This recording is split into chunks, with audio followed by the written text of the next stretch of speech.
దిగంబర దిగంబర శ్రీపాద వల్లభ దిగంబర దత్త దత్త అన్న నామం ఎక్కడైతే 24 గంటలు లైక్ ఎప్పుడు కూడా జపిస్తూ ఉంటే కూడా మన పక్కనే దత్తుల వారు ఉంటారు, మనకి ఏ కష్టాన్ని రాకుండా ఆయన సంరక్షిస్తూ ఉంటారు అని చెప్పేసి వింటూ వస్తున్నాం. అదే దత్త జయంతి రాబోతోంది. పూర్తి వివరాలు తెలుసుకుందాం. దత్త జయంతి రోజున ఏ విధి విధానాలు ఆచరించాలి అనే విషయాలు తెలుసుకుందాం. ప్రస్తుతం మనతో పాటు మన స్టూడియోలో ఉన్నారు గణపతి ఉపాసకులు, ప్రముఖ ఆధ్యాత్మికవేత్త, గణపతి ఉపాసకులు శ్రీధర్ శర్మ గారు. నమస్కారం అండి. నమస్కారం. ఓం శ్రీ లక్ష్మీ గణపతి నమః. మార్గశిర మాసంలో నారాయణుడు, లక్ష్మీదేవి, సుబ్రహ్మణ్య స్వామి ఇలా అందరినీ కొలుస్తూ ఉన్నాము. దత్తుల వారి జయంతి కూడా రాబోతోంది. సో ఇందులో ఫస్ట్ సందేహం ఏంటంటే 2 రోజులుగా వచ్చింది, ఏ రోజు జరుపుకోవాలి? దత్తాత్రేయుల వారిని కొలవాలి అంటే ఎలాంటి విధి విధానాలు ఆచరించాలి? ఎందుకంటే దత్తుల వారిని ప్రసన్నం చేసుకోవడం అంత సులభం కాదు అంటారు. కానీ ఆయన ప్రసన్నం అవుతే మనకి రాంది, మన జీవితంలో లేనిది అనేది, లోటు అనేది చూడము అని అనేసి అని అంటూ ఉంటారు. సో దత్తుల వారి గురించి కొన్ని వివరాలు తెలియజేస్తూ ఏ విధంగా పూజ చేయాలి, అలాగే 2 రోజులు వచ్చిన సందేహాన్ని కూడా నివృత్తి చేయండి. అలాగే అండి. మార్గశిర మాసంలో వచ్చేటువంటి పౌర్ణమి దత్త జయంతి అని చెప్తోంది. గురు చరిత్ర అంటే దత్త చరిత్ర మనం కనుక చూస్తే అనసూయాదేవి, అత్రి మహర్షి వీరిద్దరికీ కూడా త్రిమూర్తులు ఒక బాలుడి రూపంలో జన్మిస్తారు. అంటే జన్మించటం అని కూడా అనకూడదు మనం ఇక్కడ. వారు ఈ అనసూయాదేవిని పరీక్షించాలని అనుకుని భిక్షకు వస్తారు వీళ్ళ ముగ్గురు కూడా. వస్తే సరే స్నానం చేసి రండి, మీకు ఏం కావాలంటే అది వండి పెడతా అంటే, అట్లా కాదు, నీవు దిగంబరంగా ఉండి మాకు వండి పెడితే వడ్డన చేస్తే మేము తింటామంటారు.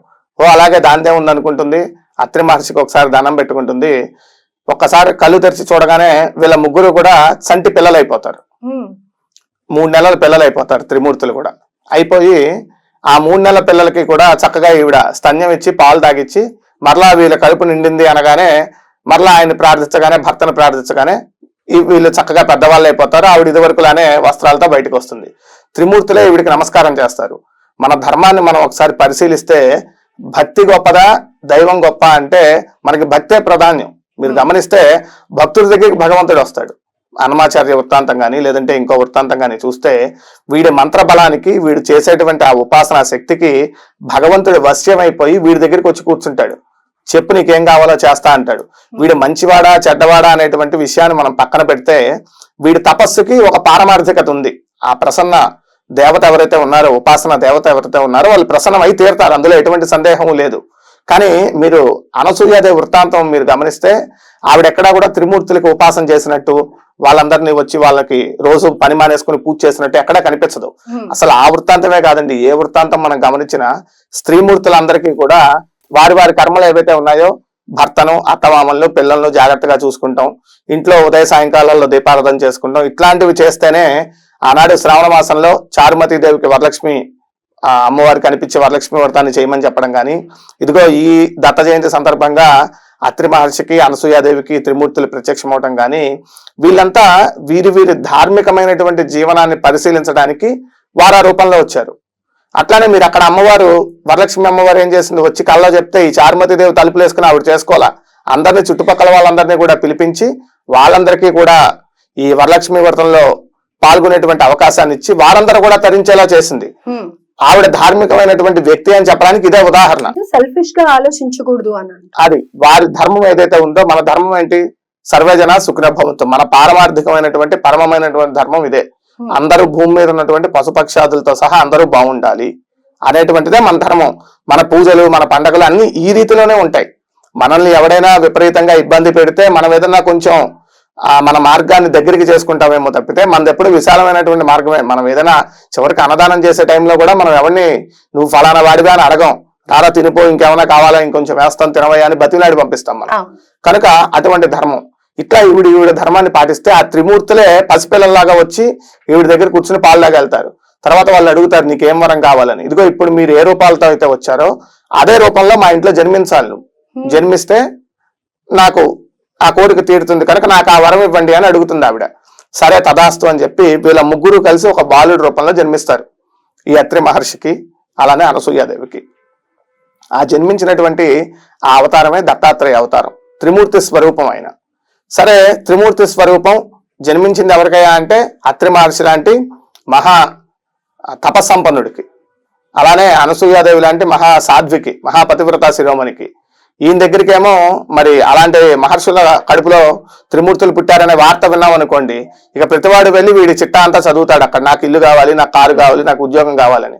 అందుకని ఈ దత్తాత్రేయుడు ఎప్పుడు ఉంటాట, ఏదో ఒక చండాలమైనటువంటి రూపంతో ఒక పిచ్చివాడిలాగా ఉంటూ జనాల దగ్గరికి రానివాడు ఆయన.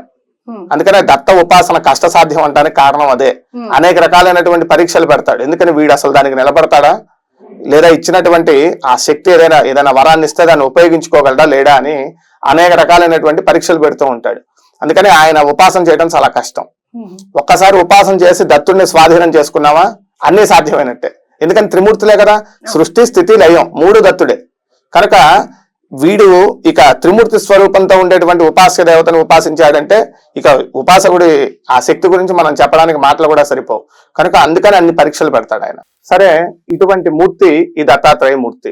ఈ సంవత్సరం మార్గశిర మాసం పౌర్ణమి రాత్రి వ్యాప్తంగా ఉన్నటువంటిదేమో 14వ తారీఖు శనివారం. సరే, కొంతమంది మాకు ప్రాతకాలమే కావాలి లేదా ఉదయం మేము ఉపాసన చేసుకుంటాం అనేటువంటి వాళ్ళు 15వ తారీఖు కూడా చేస్తున్నారు.